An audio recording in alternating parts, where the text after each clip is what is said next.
और आज की कहानी मुंबई से है। मुंबई के पास ही एक जगह है बांद्रा। यहीं पर विनीता सचदेवा का परिवार रहता था। मुंबई में इसने पढ़ाई लिखाई की थी। विनीता को नौकरी के सिलसिले में बैंगलोर जाना पड़ा। बैंगलोर में एक बैंक में नौकरी लग गई। विनीता बैंक में मार्केटिंग एग्जीक्यूटिव के पद पर थी। बैंगलोर में ही विनीता की मुलाकात सुमित भारद्वाज से होती है।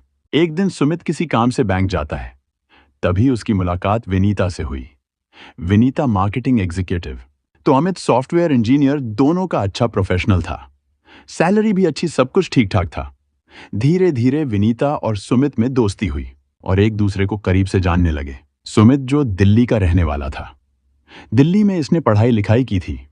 7-8 साल से बैंगलोर में रह रहा था। बैंगलोर में सॉफ्टवेयर इंजीनियर के तौर पर वो काम कर रहा था। धीरे धीरे सुमित को विनीता अच्छी लगने लगती है। एक दिन सुमित ने अपने दिल की बात विनीता को बताई कि वो उससे शादी करना चाहता है। जब विनीता के सामने उसने शादी का प्रपोजल रखा, तब विनीता शादी से इनकार नहीं करती, बल्कि एक शर्त रखती है। उसकी शर्त यह थी कि शादी के बाद अगर सुमित बेवफाई करता है या उसके जिंदगी में कोई और लड़की आती है, तो वो उसकी जान ले लेगी और उसके बाद वो भी अपनी जान दे देगी।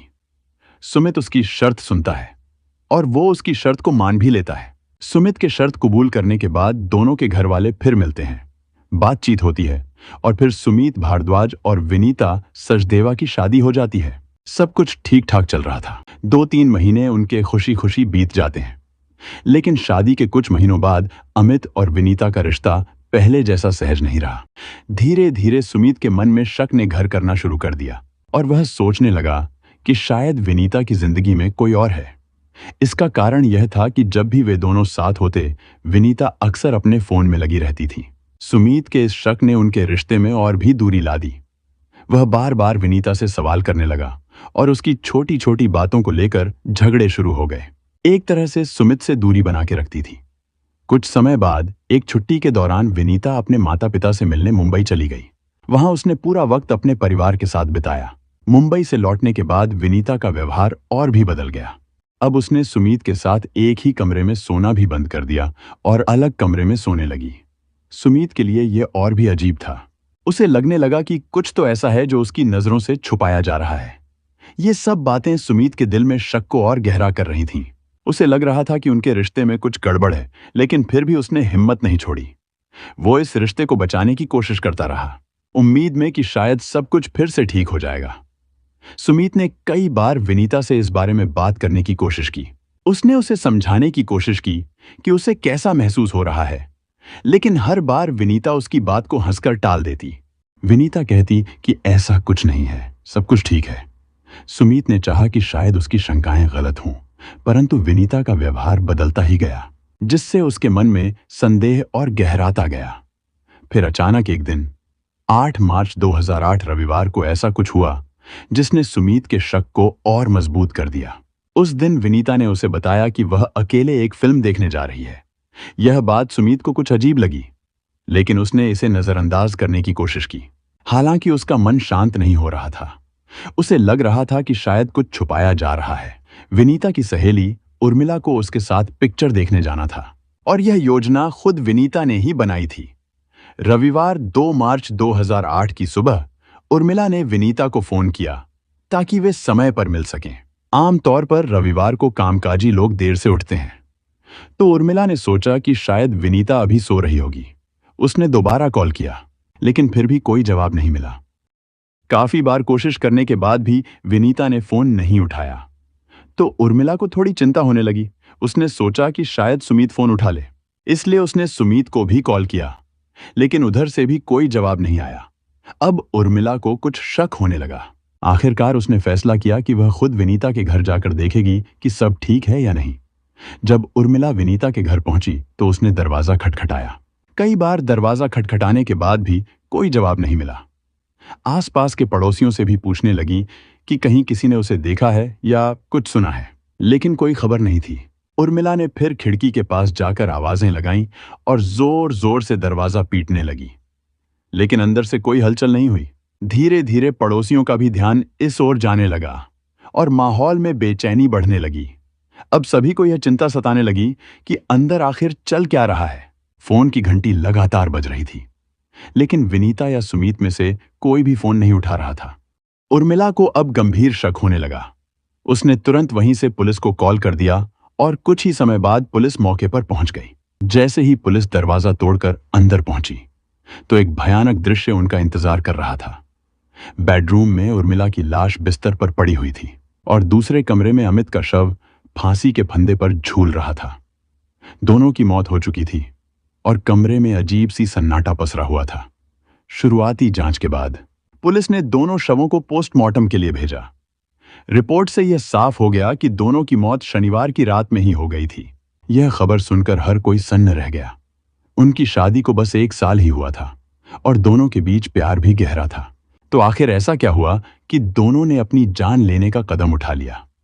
पुलिस ने घर में बारीकी से छानबीन शुरू की और जल्द ही एक सुसाइड नोट मिला। इस एक पन्ने के नोट में उन दोनों की कहानी और उनके दुखद अंत का कारण लिखा हुआ था। सुसाइड नोट में सुमित ने लिखा था कि शादी के पहले दिन से ही उनके और विनीता के बीच झगड़े होने लगे थे। फिर भी दोनों साथ रहते रहे, लेकिन कई बार ऐसा हुआ कि झगड़े के बाद विनीता ने माफी मांगी।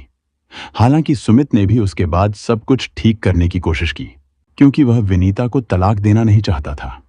सुमित को डर था कि अगर वह तलाक की अर्जी देता तो विनीता उसे और उसके परिवार को दहेज उत्पीड़न के मामले में फंसा सकती थी। सुसाइड नोट में सुमित ने खुलासा किया कि शादी के बाद एक लंबी अवधि तक उनके बीच शारीरिक संबंध ठीक से नहीं थे। हाल ही में उन्होंने एक ही कमरे में सोना शुरू किया था, लेकिन फिर भी रिश्ते में दरारें बढ़ने लगी थीं। कुछ महीने पहले विनीता अपने माता पिता के पास मुंबई गई थी, लेकिन लौटने के बाद उसने अलग कमरे में सोना शुरू कर दिया। वह अक्सर अपने फोन पर व्यस्त रहती थी और बंद कमरे में एसएमएस या बातें करती रहती थी। सुमित को शक होने लगा कि विनीता का किसी और के साथ अफेयर हो सकता है। 20 मार्च की रात सुमित ने इस शक को सच्चाई में बदलने के लिए विनीता के कमरे में एक कैमरा लगा दिया। उसने यह कैमरा कंप्यूटर के साथ जोड़कर ऐसे रखा कि विनीता को पता न चले। इस बार उसने यह तय किया कि अगर रिकॉर्डिंग में विनीता का अफेयर साबित हुआ तो वह उसी रात इस मामले का अंत कर देगा।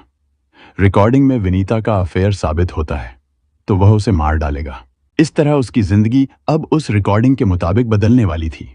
21 मार्च 2008 को विनीता ऑफिस से वापस आई, खाना खाया और फिर अपने कमरे में चली गई। वह मोबाइल पर अपने दोस्त से बात करने लगी और बातचीत से यह साफ हो गया कि वह किसी और के साथ प्यार में थी। सुमित को जब इस बात का यकीन हो गया तो उसने उसी रात रिकॉर्डिंग सुनने का फैसला किया। वह विनीता को बहाने से कमरे से बाहर भेजता है और रिकॉर्डिंग सुनता है। उसे इस बात का पक्का यकीन हो जाता है कि विनीता का अफेयर है। विनीता जब वापस कमरे में आती है तो सुमित उसे बताता है कि शादी से पहले उसने एक शर्त रखी थी, अगर मेरा अफेयर हुआ तो वह उसे मारकर खुदकुशी कर लेगी। लेकिन यहां तुम्हारा अफेयर है तो मुझे भी वही करना चाहिए जो तुमने कहा था। सुमित की बात सुनकर विनीता घबरा जाती है और वहां से भागने की कोशिश करती है। सुमित ने उसे पकड़ लिया और तकिया लेकर उसके मुंह को दबाना शुरू कर दिया ताकि उसकी चीखें पड़ोसियों तक न पहुंचें। वह तब तक उसे दबाए रखता है जब तक विनीता की जान नहीं निकल जाती। विनीता की मौत के बाद सुमित वापस अपने कमरे में जाता है, सुसाइड नोट लिखता है और उसे टेबल पर छोड़कर फांसी लगा लेता है। उसकी मौत भी हो जाती है। यह पूरी कहानी एक शर्त से शुरू हुई थी जिसे विनीता ने रखा था, लेकिन सुमित ने उसे पूरा किया। किरदार बदलने के साथ पुलिस के लिए यह एक खुला और रहस्यमय केस बन गया। यह कहानी रिश्तों में विश्वास, शंका और अफसोस के खतरनाक परिणामों की ओर इशारा करती है। विनीता और सुमित के रिश्ते में जो शर्तें और संदेह थे वे धीरे धीरे इतने गहरे हो गए कि यह एक जघन्य घटना में बदल गए। इस मामले में एक साधारण विश्वास की कमी और अविश्वास ने न केवल एक शर्त को जन्म दिया बल्कि उस शर्त को पूरा करने का खतरनाक रास्ता भी। कभी कभी रिश्तों में भावनाएं और शंका इतनी जटिल हो जाती हैं कि लोग अपनी गलतफहमियों को सच मानने लगते हैं और बुरे फैसले लेते हैं। यह कहानी यह दिखाती है कि अविश्वास और संदेह के कारण लोग खुद को और अपने प्यार को कैसे नुकसान पहुंचा सकते हैं। एक अच्छे रिश्ते के लिए विश्वास और समझ की आवश्यकता होती है, और अगर हम उसे बनाए नहीं रख पाते तो यह किसी के जीवन को तबाह कर सकता है। इस घटना से यह संदेश मिलता है कि हर परिस्थिति में शांत और सटीक निर्णय लेने की आवश्यकता है।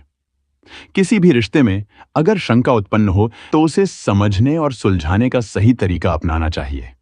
किसी भी रिश्ते में अत्यधिक उम्मीदें और शर्तें न रखना ही बेहतर है। क्योंकि कभी कभी वे बहुत भारी पड़ सकती हैं। हमारा उद्देश्य है कि लोग इन कहानियों से सीख लें और ऐसे रास्तों पर चलने से बचें।